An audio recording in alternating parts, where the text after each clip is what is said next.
indicated we need to put a 3D face on the bottom. You don't have to change to the bottom. We just type 3D face.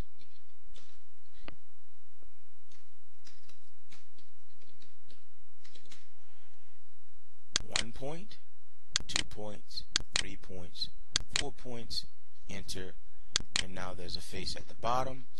I'm going to do a viewpoint from the bottom view and prove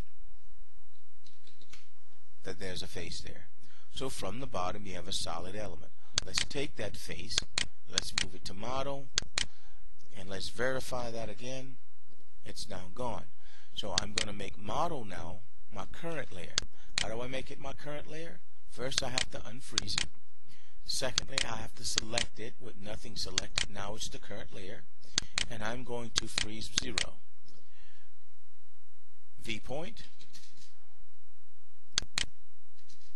We can walk around this object, hide, and you now have a solid object, orbit, and we can move around that object.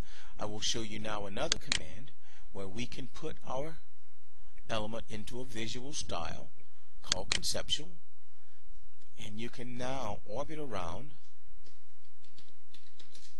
your object in hidden mode and check your elements.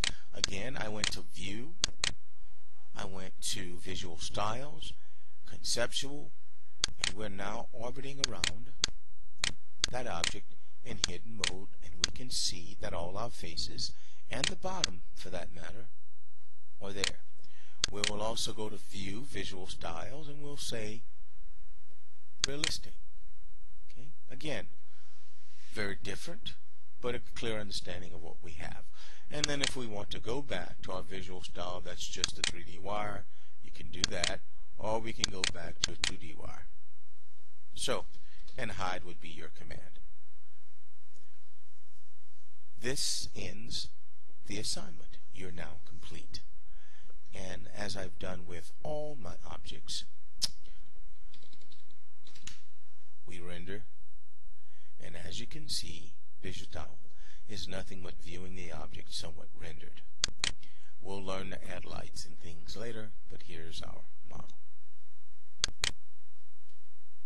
End of assignment.